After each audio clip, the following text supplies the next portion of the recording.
Good morning. Let's get started. So let's start with the question.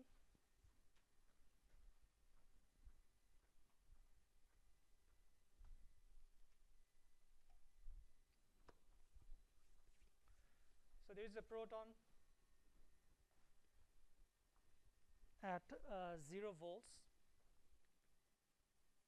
and it is released. So which of these will happen to the proton?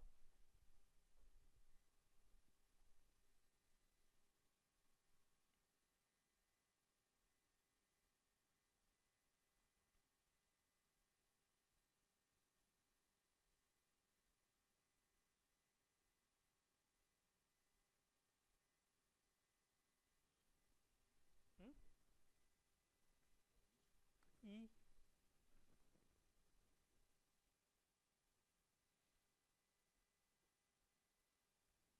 What do you guys think? E? E? Okay, so many of you think it's E. So why is it E? Why? Hmm? Positively charged. Okay. Okay, that's right. So that's one way to interpret that. That's right. Another way to interpret this is so positive voltage means more number of positive charges. Okay, so you have more positive charge here, and there is less positive charge here. Whenever you have less positive charge, it's called negative potential, or you can also say there are more negatives. Negative means it could be either more negative, or it could also mean less positive. Okay, so this could mean less positive, or you can also say more negative. Both are correct. So whenever you have positive and negative charges separated by some distance, there is electric field. Okay, electric field is the consequence of this difference in the potential. You have one kind of potential here, another kind of potential here. So there is this potential difference, delta V, and whenever you have this potential difference over some distance, that gives rise to electric field.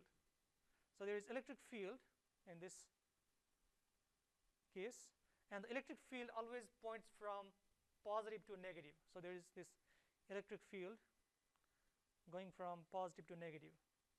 So we have this electric field, which is given by that formula, going from positive to negative. And whenever there is electric field exerts force on charge, okay, which is given by Q times E. So sorry, let me rewrite that.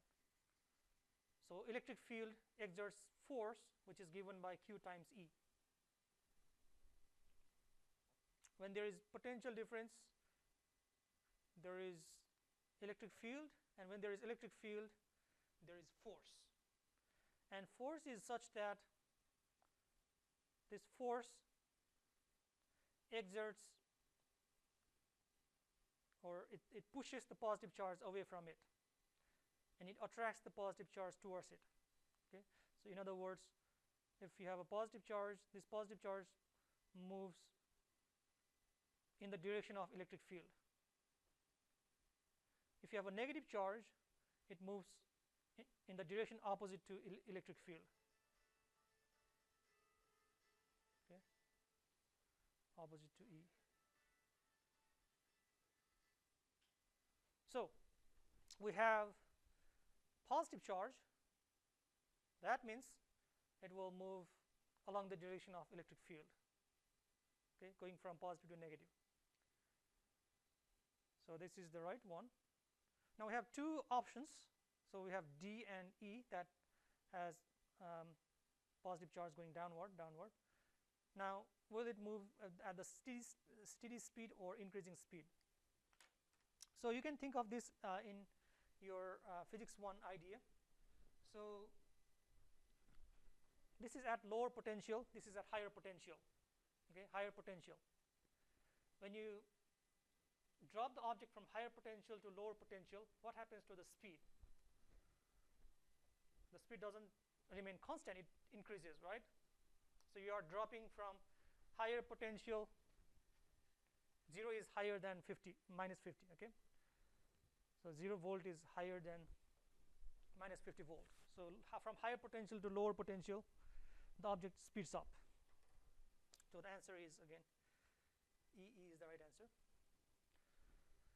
So I just answered this one, so let's look at this question again. If a positive charge is released from rest, it moves in the direction of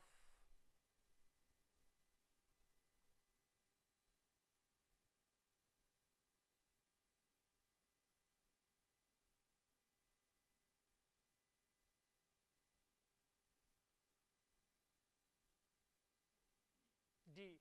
Yes, so this is the right answer. So positive charge, if you go to the previous one, it moves from higher potential to lower potential. So keep that in mind because you'll be using this a lot. So positive charge always moves from higher potential to lower potential, whereas electrons move from lower potential to higher potential. So if you have an electron, it will move from lower to higher. If you have a proton, positive charge, it moves from higher to lower. So in this case, we have proton, or positive charge, I should say. So it moves from lower to higher. I mean, in the direction of lower potential field.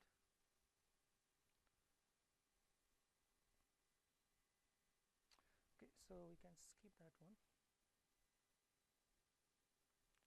So let's look at this one.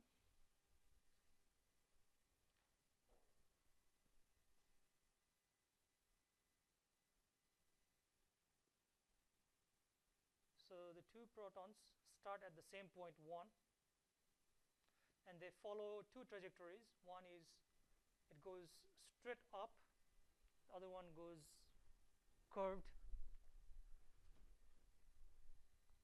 So at point 3 and 2, which one is true? The velocity of proton at 2 is greater than the velocity at 3.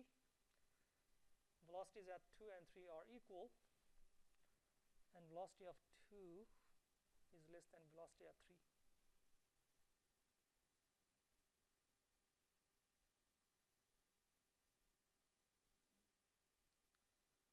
C. Why is it C?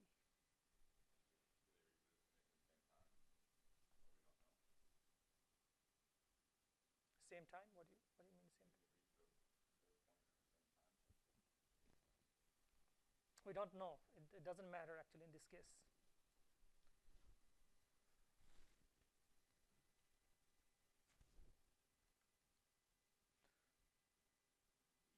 B? Why is it B?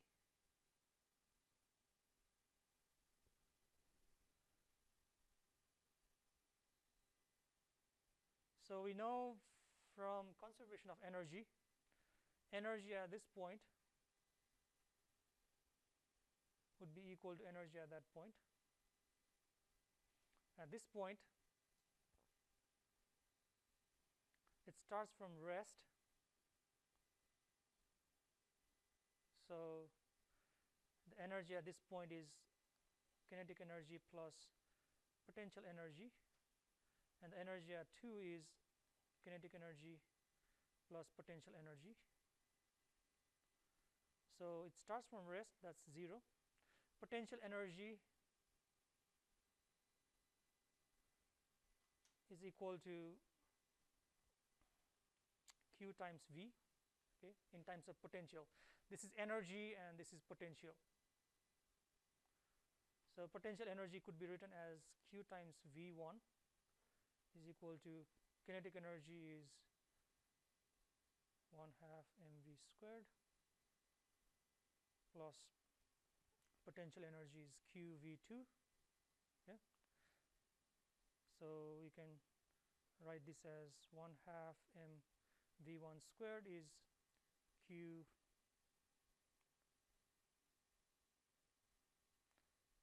V2 minus V1, I'm taking this to this side, okay, and then putting these V1 V2 inside the parentheses, so I get minus sign here. So speed depends on, by the way, this V is potential. Let me write this bigger V, okay, capital V, and this small v is speed. Okay, this is small v is the speed. This is a big V, potential. Potential tells us how much charge there is. Okay, the potential is the measure of amount of charge.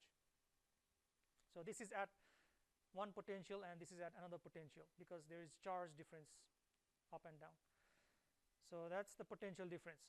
So the speed depends on the potential difference. If you do the same thing for the 1 and 3, you get the exactly same kind of expression. So for 1 and 3, this is for 1 and 2, you get 1/2 mv. So this would be, sorry, this is 2. So this is the speed at 2. The speed at 3 would be, you get exactly same expression. Okay, you get exactly same thing for this speed and that speed. That means you will have same speed at 2 and 3. The speed depends on the potential difference, not on the path. Okay, so this one has longer path than this one. It doesn't depend on the path. What it depends on is what the potential difference is between final and initial. What is the potential difference between initial and final? That's the potential difference between initial and final. That's the potential difference between initial and final. I should write here 3 maybe. Okay. So this potential difference and this potential difference both are same. That's why the speed also would also be same, which is from energy conservation. Okay. So what are some of the applications of electric potential difference?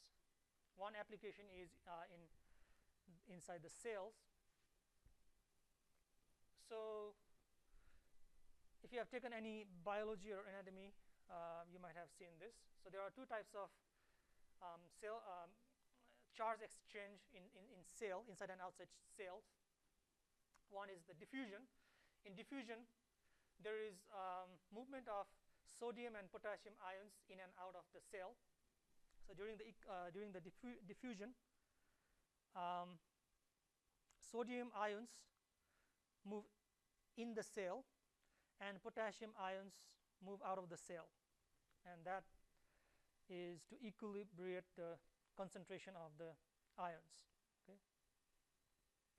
There's another kind of exchange which is called sodium potassium pump, which is due to the energy released by ATP. So during ATP there is some energy released, and that inner energy forces 3 sodium ions to move out of the cell. Okay, so sodium ions move out of the cell and 2 potassium ions move in the cell. That causes the charge separation. There are 3 sodium ions outside and 2 potassium ions inside. So there's unequal number of charges. That means it creates potential difference of about 70 millivolts. Okay.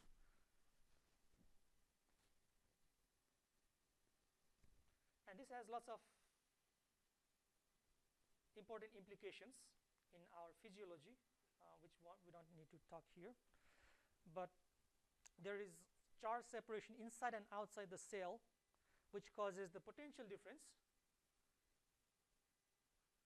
of minus 70 millivolts. We'll talk a little bit more about this in a second. So how do we measure potential difference? So the way to measure potential difference is using a device called voltmeter. Okay. So we have 2 probes in a voltmeter. One is this probe and another one is this probe. So you stick this probe to lower potential, the black one to lower potential, and this red one to higher potential, and this meter will tell you the potential difference. So in this case you see that's the potential difference, 9.6 volts. So this battery has 9.6 volts. In other words, this battery has more positive on this side and less positive on this side. You can also say negative on this side. So you have higher potential. So more positive is also known as higher potential, and lower number of positive or more negative is also known as lower potential. And this difference in potential is that 9.6. So you can actually measure that inside a cell. Okay, you can measure membrane potential. So this difference in the potential inside and outside is what we call membrane potential. You can actually measure that using this micropipette. So you insert this micropipette in the cell. Okay, this is a nerve cell. So you insert this micropipette and you insert a micropipette in this extracellular fluid. Okay, there is one micropipette here, and there is micropipette inside the cell, and these are connected to voltmeter. Okay, so V is the symbol for voltmeter. So this is at lower potential, this is at higher potential, or it could be opposite depending on different kinds of physiology. So you can measure that with the micropipette. Okay, so let's look at some of the questions. How do we find the potential? So we want to find the ratio of potential at this point and potential at that point. What would be the ratio? 9, 3, 1/3, 1/9. And if you guys don't remember, V is given by this formula. So V is K times charge over distance. So we want to find the ratio VB over VA, K, Q. We have the same charge here, Q, but we want to find the potential due to this charge at A and B. So at B, distance would be, let's call that dB. Okay, distance between the charge and point where you want to find the potential. For potential at A, that's the formula, K charge, source charge over distance where you want to find the potential. Okay, K and K are common, so cancel K and K. Q and Q are also common because it's the same charge. Now you have dB and dA. So this dA will go to the top, and then you have this dB. Okay, so dA is this distance, which is 1 millimeter, and I don't know why it's doing that. And then dB is 3 millimeter, which is 1/3. Okay.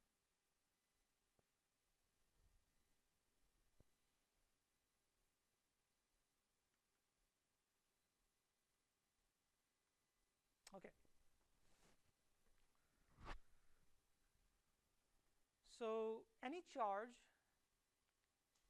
has potential at the space around it. So the potential of a charge at any point around it is given by KQ over D. This is the potential at different points. So for example, you have a positive charge here if you want to find the potential of this charge at this point, basically you use this formula, use the value of k. K is again 9 times 10 to 9. Q is this charge, okay, source charge, which is called source charge, and then distance where you want to find that. So you want to find here, so you use that distance, okay. And if you want to find the potential here, you can use that formula again, and that will give you the potential, okay. So you can find the potential at any point you like. And the potential at all the points that are at the same distance from the charge would be same, because you see here potential depends on distance. If you are finding the potential at the same distance, then you get the same potential, okay. So at any point in this circle will have the same potential because they are at the same distance. So this circle is what we call equipotential surface. Equipotential surface is the surface on which the potential is same everywhere. Likewise, if you measure the potential at this point, this point, this point, at any point on this circle, the potential would be same, okay. So this circle is also called another equipotential surface. So again, equipotential surface is surface where the potential is same at any point on that surface. So that's the equipotential surface for a point charge, a single charge. Now if we have multiple charges, like here we have positive and negative, then these would be your equipotential surface would look like this, okay. So this is one equipotential surface, this is another equipotential surface, that's another equipotential surface, that's another equipotential surface, another equipotential surface. So all these circles are equipotential surfaces, meaning any point along this line would have same potential. Any point along this line will have same potential. So these dashed lines are equipotential surfaces for this charge configuration. You have two plates, one plate has positive charges and another plate has negative charges. For this kind of parallel plate, you have these dashed lines as the equipotential surfaces, okay. And the lines that are perpendicular to these equipotential surfaces are the electric fields, okay. So you want to know the electric field, then you draw the lines perpendicular to all these equipotential surfaces, okay. So you have this equipotential surface here, draw a line perpendicular to that, and then draw a line perpendicular to this, draw a line perpendicular to that, draw a line perpendicular to that, draw a line perpendicular to that, and then connect all those perpendicular lines. You get this curve, okay. This curve is the curve formed by the line perpendicular to all this equipotential surface.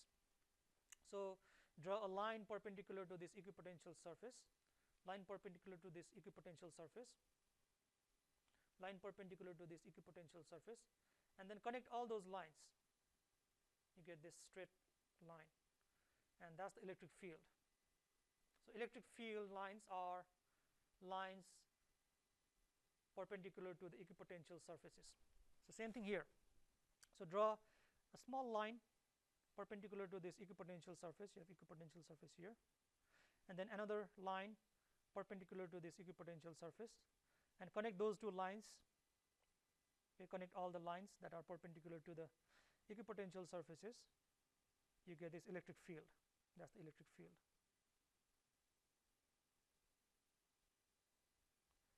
Okay, and what is electric field? I already told that before, but let me restate that again. So this is the direction along which a positive charge will move. If you put a positive charge here, the positive charge will move along this line. That's the electric field. Okay? Or in other words, if you put a positive charge here, the positive charge will feel the force along this line. Okay? So positive charge feels the force along electric field line. If you put a negative charge will feel the force in the opposite direction. Okay? Not along this line, but it will feel force along this direction.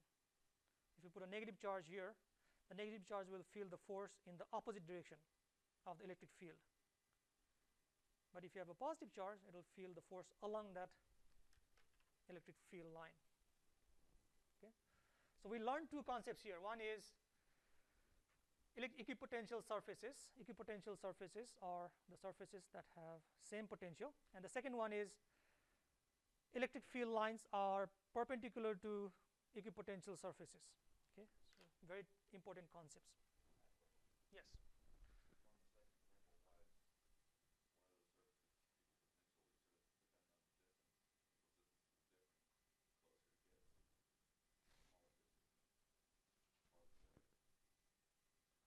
Distances. Let me erase that.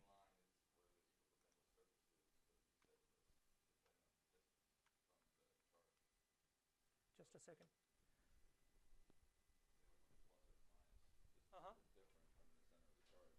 Yeah. So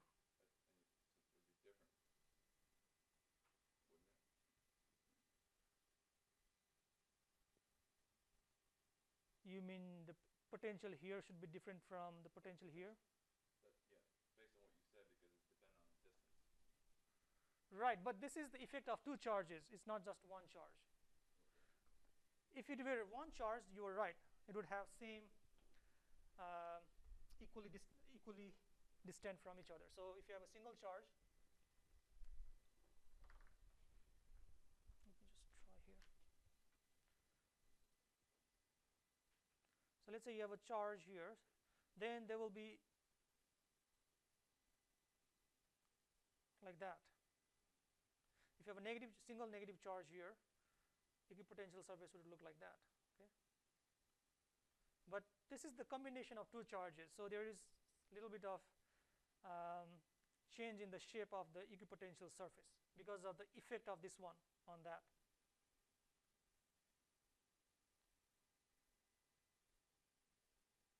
Does that make sense? You have, it's not just one charge. I know, I think what you mean, like it should be equally distant from on all the sides, right? That's what you mean. Like this line needs to be at the same distance from here compared to here compared to here. But here it's not only one charge. We are also talk about that. So there is effect of this charge on that, and this charge affects this one. That's why it's not perfectly circle around the charge. It's a little bit of deformed here.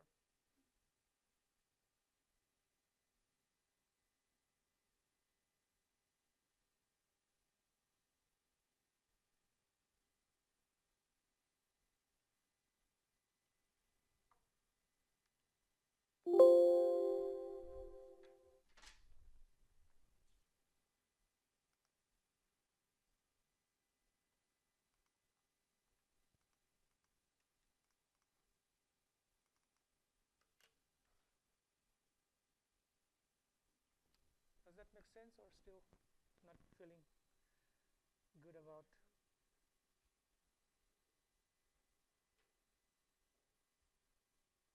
Okay.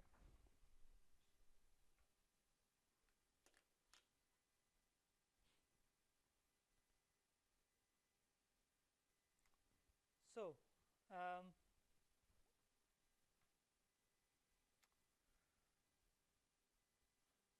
if you have a bunch of equipotential lines, you have equipotential line here, or you can also say surface, equipotential surface of 20 volts, meaning every point is at 20 volts, equipotential surface of 10 volts, okay, equipotential of 0 volts. Now when you put a charge at any of the equipotential surface, let's say here, then the equipotential surface will move from the higher equipotential surface to the lower equipotential surface. Okay, if you put a positive charge here, it will move this way, and the direction would be perpendicular to the equipotential surface, because there is electric field. Again, whenever you have two different potentials, okay, this means there is more positive here and there is less positive here. When there is more positive and less positive, or higher potential and lower potential, there is always electric field. That's something you need to keep in mind. This delta V produces the electric field, and that electric field is always perpendicular to the equipotential line. So if you draw a small line here, this electric field would be perpendicular to that line, that small line. Okay, and if you have a positive charge here, the positive charge always moves along this electric field. It will move down from higher potential to lower potential.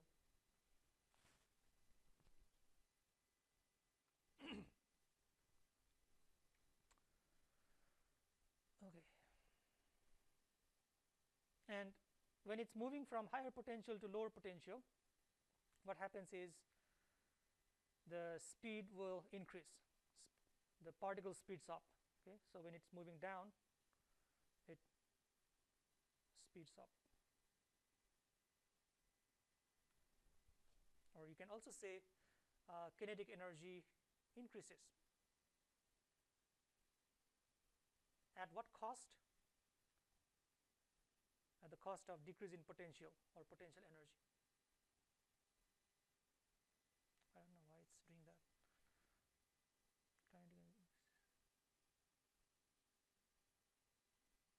Potential energy decreases.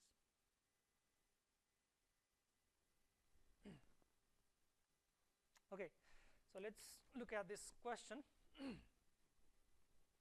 have a proton at point A, and because you have higher potential here and lower potential here, proton moves from higher to lower potential. So what would be the kinetic energy of proton at point B? We know kinetic energy increases, but what's the potential? What's the kinetic energy? D? A? Why is it A?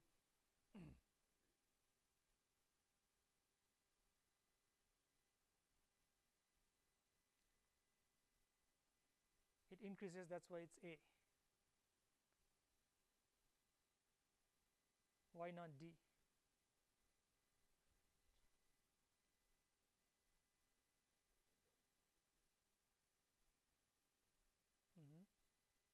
So these are not potential energy, these are kinetic energies. So use the conservation of energy. Okay, kinetic energy at A plus potential energy at, whenever you have to do a problem that has to do with kinetic energy, use this conservation of energy formula. That's the best way to deal with this kind of question. Okay, total energy is equal to total energy at B, kinetic energy at B, potential energy at B. At A, it starts from rest, so this is 0. Potential energy at A is Q times V at A. Okay, potential energy at A is Q times VA. That's the formula.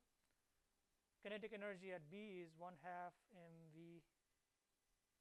You can just write kinetic energy because we don't need to find the velocity, so just write kinetic energy at B plus potential energy at B is Q times V P. K E at B is, take this to the other side, it becomes q VA minus q VB, q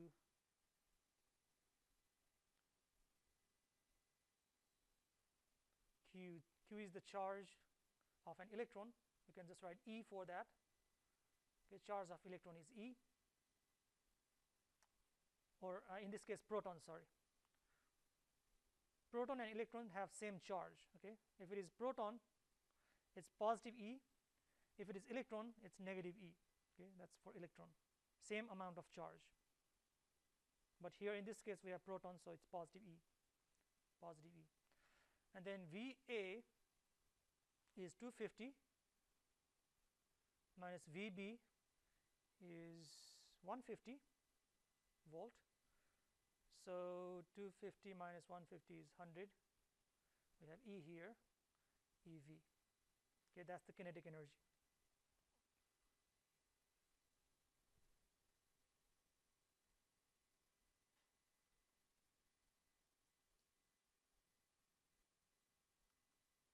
Okay, we can skip this one. Let's look at this one. For this one, you don't even need to calculate, do any calculation. You can just look at the figure and answer this. What's the potential difference when a particle moves from I to F?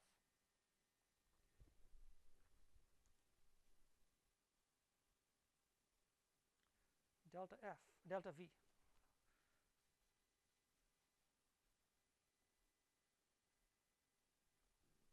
What's delta V?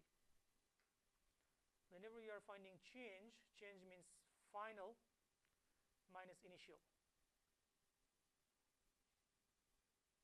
So whenever you are finding potential difference, it doesn't depend on the path. It only depends on final position and initial position. It doesn't matter whether it's going from this point or it's going directly to F or going through this path. Whichever path it chooses, you only need to know final potential and initial potential. The path doesn't matter. So final is at negative 50 and initial is at 0. That means minus 50 volts.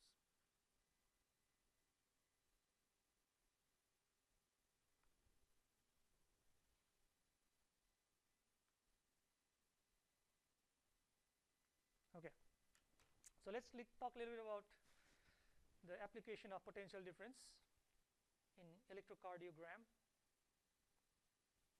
So when a heart is beating, it's like it acts as an electric dipole.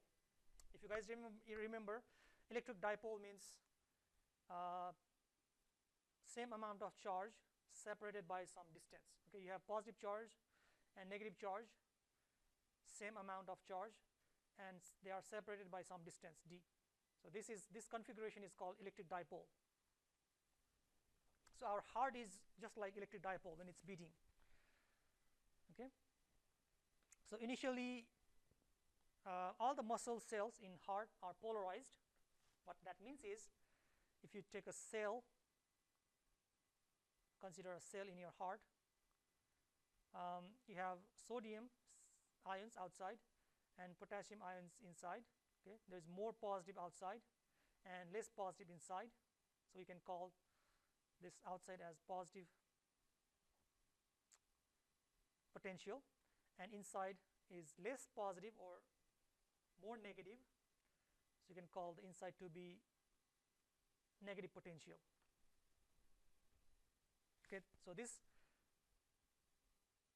separation of charge is what we call polarized. It's in polarized state.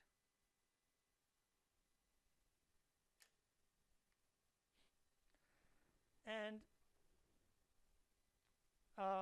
electric impulse at this, what is that called? Sinoatrial node. Okay, you have sinoatrial node on right atrium. That triggers the electric impulse, which is also called natural pacemaker. So there is a natural pacemaker in our heart at sinoatrial node that triggers the cells to depolarize. What that means is in the depolarized condition, there is opening of the sodium channel. There are sodium channels in our heart cells or cells.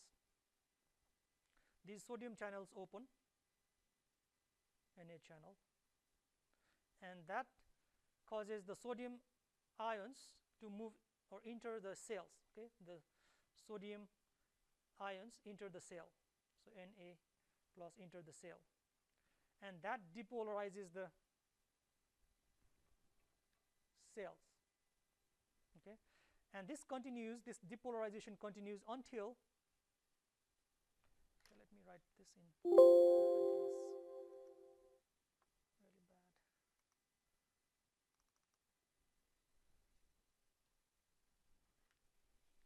So let's consider a cell. So initially you have more positive outside, okay, and more negative inside, or less positive inside. That's sodium, that's potassium. So there is opening of sodium channel, Na channel, that causes sodium ions to enter the cell, okay, and that neutralizes the cell.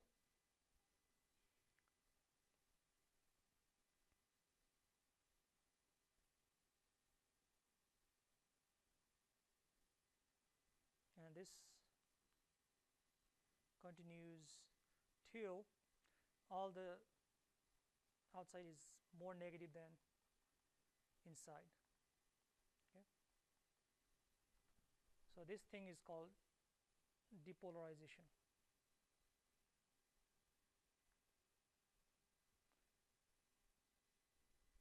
And there are lots of things going on here, and we don't need to talk about those things because that's something you learn in anatomy or some biology.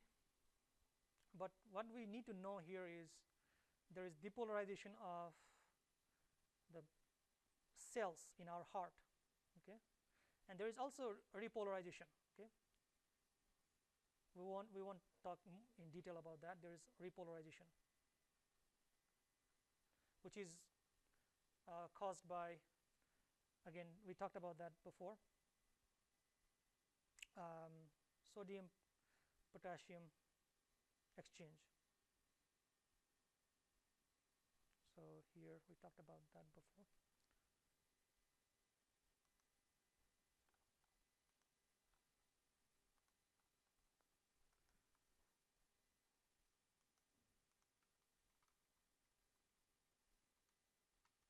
So there is this sodium potassium pump, and that sodium potassium pump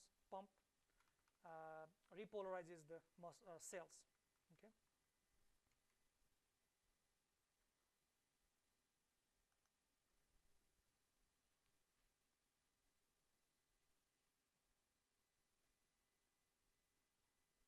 There is exchange of sodium and potassium inside and out that causes that. I mean, there are lots of things going on here.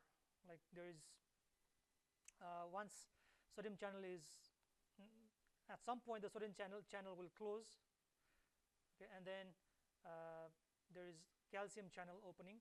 There is also potassium channel opens. So potassium channel opens. That leads to the exchange of potassium. The potassium ions go out. There's a little bit of potassium ions go out, and then after that there is this calcium channel opens. The calcium channel and potassium channel, they cause the equilibration in the charge. Okay, so during the opening of these two channels there is no change in the potential. So it's if you plot the graph would look like this. So this is potential, that's the time. So initially in the resting phase, it's the potential of a cell is 90 millivolts. So here it's 90 millivolts, and then during this process, during the sodium channel opening, when the sodium ions are entering in the cell, this decreases and go all the way to positive 10 millivolts. Okay, and then there is opening of potassium channel. When the potassium channel opens, it goes out, and there is this part. Okay, there is a little bit of increase in the moving of this potential towards this negative side, and then there is this calcium channel opening. When the calcium channel opens, there is exchange of calcium ion in and out. There is also exchange of this, which causes this plateau phase. Okay, there is no change in the potential, and then this one stops and this continues. When this continues, the potential goes down and it maintains again 90 millivolts. And at this phase, the outside part will be potassium and inside would be more sodium, just opposite to that. Okay, but this would be positive and this would be negative. Okay, so this again is turned into that, this back into that through the repolarization, which is due to sodium potassium pump. Okay, so that's something you will learn in anatomy. We don't need to worry about all these details. What we want to know here is this thing, okay, about the potential difference. So let me briefly talk about that. So here,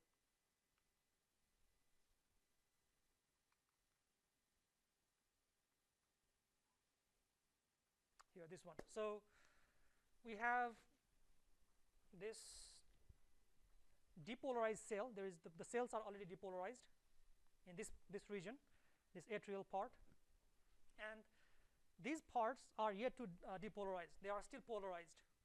These are still polarized region, and that's depolarized. So there is boundary between polarized cells and depolarized cells. Okay, and then that boundary creates dipole. So we have negative on one side and positive on other side. Like I said before, when you have positive on one side, you have positive on one side and negative on other side, and they are separated by some distance, this is called dipole. So this heart now is acting as a dipole. Okay, and dipole is characterized by a quantity called dipole moment. Okay, dipole moment is nothing but it's the multiplication of charge and distance.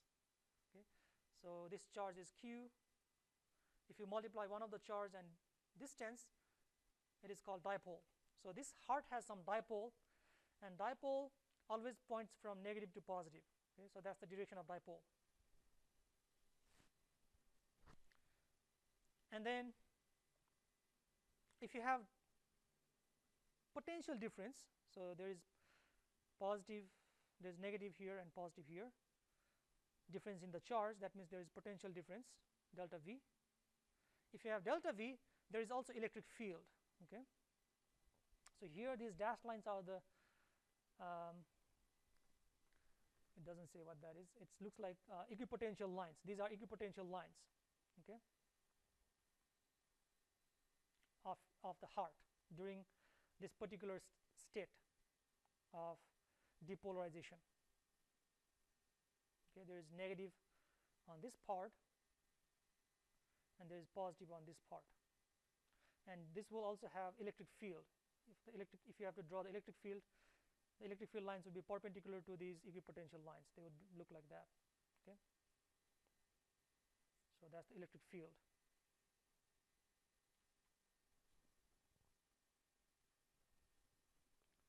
So what's the application of that? That's the application of that is in measuring the electric potential of our heart, okay, to know if there's any irregularities in our heart.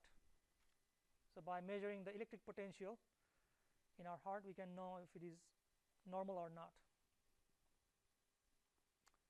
So to measure the potential difference, we use at least 6 electrodes. You see here, these are the electrodes to measure the potential difference at different stages of the heartbeat. So what those stages are, we'll talk about that in a second.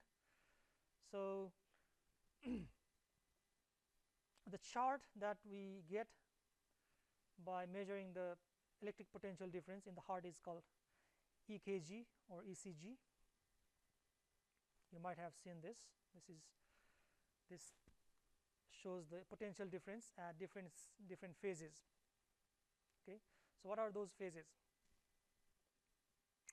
I think we are out of time. We will talk about this more next time. Okay, so there are 3 phases, basic phases. We'll talk about that next time.